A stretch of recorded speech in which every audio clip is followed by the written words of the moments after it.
ദിനവൃത്താന്തം 2-ാം പുസ്തകം അധ്യായം 30. ദൈവമേ, നിന്റെ വേദപ്രമാണത്തിൽ അടങ്ങിയിരിക്കുന്ന അത്ഭുത കാര്യങ്ങളെ കാണുവാൻ എൻ്റെ ഉൾക്കണ്ണുകളെ പ്രകാശിപ്പിക്കണമേ. ആമേൻ. അനന്തരം ഹെസക്കിയാ ഇസ്രായേലിൻ്റെ ദൈവമായ കർത്താവിന് പെരുന്നാൾ ആചരിക്കുവാൻ യെരൂശലേമിൽ ദൈവാലയത്തിലേക്ക് വരുവാൻ എല്ലാ ഇസ്രായേലിൻ്റെയും യഹൂദരുടെയും അടുക്കലാൾ അയച്ചു.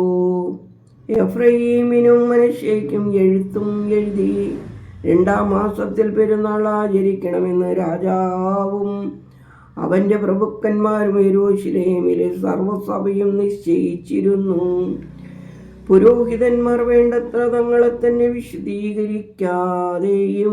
ജനം യെരൂശലേമിൽ ഒരുമിച്ചു കൂടാതിരുന്നതിനാൽ യഥാസമയത്ത് അത് ആചരിക്കുവാൻ അവർക്ക് കഴിഞ്ഞിരുന്നില്ല. ആ കാര്യം രാജാവിനും സർവ്വസഭയ്ക്കും സമ്മതമായി. ഇങ്ങനെ അവർ യെരൂശലേമിൽ ഇസ്രായേലിൻ്റെ ദൈവമായ കർത്താവിന് പെരുന്നാൾ ആചരിക്കുവാൻ വരേണ്ടതിന് ബെർശേബ മുതൽ ദാൻ വരെ എല്ലാ ഇസ്രായേലിലും പരസ്യമാക്കണമെന്ന് ഒരു നിശ്ചയം ചെയ്തു. അവർ വളരെ കാലമായി അത് നിയമാനുസൃതം ആചരിച്ചിരുന്നില്ല. അങ്ങനെ ഓട്ടക്കാർ രാജാവിൻ്റെയും പ്രഭുക്കന്മാരുടെയും എഴുത്തുകൾ എല്ലാ ഇസ്രായേലിൻ്റെയും യഹൂദയുടെയും അടുക്കൽ കൊണ്ടുപോയി രാജകൽപ്പന പ്രകാരം പറഞ്ഞത്: ഇസ്രായേൽ മക്കളെ, അബ്രാഹാമിൻ്റെയും ഇസഹാക്കിൻ്റെയും യാക്കോബിൻ്റെയും ദൈവമായ കർത്താവ് നിങ്ങളിൽ അസൂർ രാജാക്കന്മാരുടെ കയ്യിൽ നിന്ന് തെറ്റി ഒഴിഞ്ഞ ശേഷിപ്പിൻ്റെ അടുക്കലേക്ക് തിരിയേണ്ടതിന് നിങ്ങൾ അവൻ്റെ അടുക്കലേക്ക് തിരിഞ്ഞുകൊള്ളുവിൻ. തങ്ങളുടെ പിതാക്കന്മാരുടെ ദൈവമായ കർത്താവിനോട് അകൃത്യം ചെയ്ത നിങ്ങളുടെ പിതാക്കന്മാരെയും നിങ്ങളുടെ സഹോദരന്മാരെയും പോലെ നിങ്ങൾ ആകരുത്. അവൻ അവരെ നാശത്തിനേൽപ്പിച്ചു കളഞ്ഞത് നിങ്ങൾ കാണുന്നുവല്ലോ. ആകയാൽ നിങ്ങളുടെ പിതാക്കന്മാരെ പോലെ നിങ്ങൾ ദുശ്ശാഠ്യം കാണിക്കരുത്. ദൈവത്തിന് നിങ്ങളെ തന്നെ സമർപ്പിക്കുവിൻ.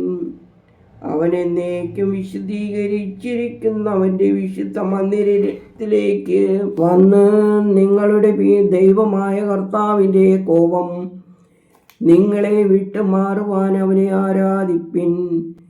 നിങ്ങൾ ദൈവത്തിങ്കിലേക്ക് തിരിയുന്നു എങ്കിൽ നിങ്ങളുടെ സഹോദരന്മാരും പുത്രന്മാരും തങ്ങളെ ബദ്ധരാക്കി കൊണ്ടുപോയവരിൽ നിന്ന് കരുണ പ്രാപിച്ച് ഈ ദേശത്തിലേക്ക് മടങ്ങി വരും. നിങ്ങളുടെ ദൈവമായ കർത്താവ് കൃപയും കരുണയും ഉള്ളവൻ. നിങ്ങൾ അവങ്കലേക്ക് തിരിഞ്ഞു വരുന്നു എങ്കിൽ അവൻ നിങ്ങളെ നോക്കാതെ മുഖം തിരിച്ചു കളയുകയില്ല. അങ്ങനെ ദൂതന്മാർ എഫ്രായീമിൻ്റെയും മനശ്ശെയുടെയും ദേശത്ത് പട്ടണം തോറും സെബൂലൂൻ വരെ സഞ്ചരിച്ചു. അവരോ അവരെ പരിഹസിച്ച് നിന്ദിച്ചു. എങ്കിലും ആശേരിലും മനശ്ശെയിലും സെബൂലൂനിലും ചിലർ സ്വയം താഴ്ത്തി യെരൂശലേമിലേക്ക് വന്നു.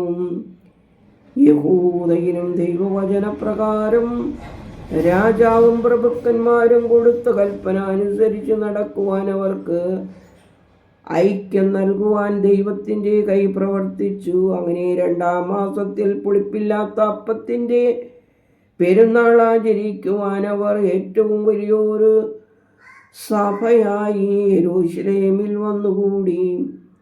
അവർ യെരൂശലേമിൽ ഉണ്ടായിരുന്ന ബലിപീഠങ്ങളെ നീക്കിക്കളഞ്ഞു. സകല ധൂപകലശങ്ങളും എടുത്ത് കിദ്രോൻ തോട്ടിൽ എറിഞ്ഞു. 2-ാം മാസം 14-ാം തീയതി അവർ പെസഹ അറുത്തു. പുരോഹിതന്മാരും ലേവ്യരും തങ്ങളെ തന്നെ വിശദീകരിച്ചു ദൈവാലയത്തിൽ ഹോമയാഗങ്ങൾ കൊണ്ടുവന്നു. അവർ ദൈവപുരുഷനായ മോശയുടെ ന്യായപ്രമാണപ്രകാരം തങ്ങൾക്കുള്ള നിയമം അനുസരിച്ച് അവരവരുടെ സ്ഥാനത്ത് നിന്നു. പുരോഹിതന്മാർ ലേവ്യരുടെ കയ്യിൽ നിന്ന് രക്തം വാങ്ങിത്തളിച്ചു. തങ്ങളെ തന്നെ ശുദ്ധീകരിക്കാത്തവർ പലരും സഭയിലുണ്ടായിരുന്നു. ആകയാൽ ശുദ്ധിയില്ലാത്തവർക്ക് വേണ്ടി പെസഹ അറുത്ത് യഹോവയ്ക്ക് സമർപ്പിക്കുവാൻ ലേവ്യർ പരമേറ്റിരുന്നു. വലിയൊരു ജനക്കൂട്ടം എഫ്രായീമിൽ നിന്നും മനശ്ശെയിൽ നിന്നും ഇസ്സഖാരിൽ നിന്നും സെബുലൂനിൽ നിന്നും ഉള്ള അനേകർ തങ്ങളെ തന്നെ ശുദ്ധീകരിക്കാതെ എഴുതിയിരിക്കുന്ന രീതി വിട്ട് മറ്റൊരു വിധത്തിൽ പെസഹ ഭക്ഷിച്ചു. എന്നാൽ പെസഹയ്ക്ക് അവർക്ക് വേണ്ടി പ്രാർത്ഥിച്ചു. വിശുദ്ധ മന്ദിരത്തിന് ആവശ്യമായ വിശുദ്ധീകരണാനുസരണം ശുദ്ധനായില്ലെങ്കിലും തൻ്റെ പിതാക്കന്മാരുടെ ദൈവമായ കർത്താവിനെ അന്വേഷിക്കുവാൻ ആഗ്രഹിക്കുന്ന എല്ലാവരോടും ദയാലുവായ ദൈവമേ ക്ഷമിക്കണമേ എന്ന് പറഞ്ഞു. ദൈവം ഹെസക്കിയായുടെ പ്രാർത്ഥന കേട്ടു ജനത്തെ സൗഖ്യമാക്കി. അങ്ങനെ യെരൂശലേമിൽ വന്നുകൂടിയിരുന്ന ഇസ്രായേല്യർ പുളിപ്പില്ലാത്ത അപ്പത്തിൻ്റെ ഉത്സവം 7 ദിവസം മഹാസന്തോഷത്തോടെ ആചരിച്ചു.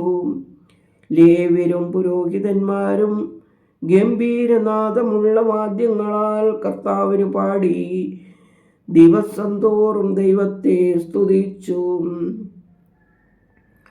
ഹെസക്കിയാ കർത്താവിൻ്റെ ശുശ്രൂഷയിൽ ഉത്സാഹം പ്രദർശിപ്പിച്ച എല്ലാ ലേവ്യരോടും ഹൃദ്യമായി സംസാരിച്ചു.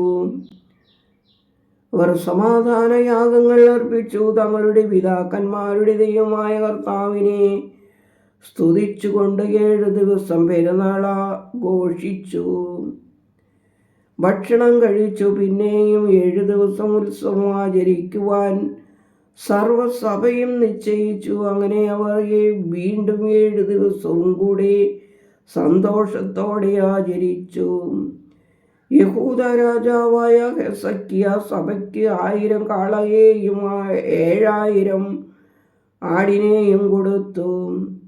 പ്രഭുക്കന്മാരും സഭയ്ക്ക് 1000 കാളകളെയും 10000 ആടിനെയും കൊടുത്തു. അനേകം പുരോഹിതന്മാർ തങ്ങളെ തന്നെ വിശുദ്ധീകരിച്ചു. യഹൂദയുടെ സർവ്വസഭയും പുരോഹിതന്മാരും ലേവ്യരും ഇസ്രായേലിൽ നിന്ന് വന്ന സർവ്വസഭയും ഇസ്രായേൽ ദേശത്ത് നിന്ന് വന്ന് യഹൂദയിൽ പാർത്തിരുന്ന പരദേശികളും സന്തോഷിച്ചു.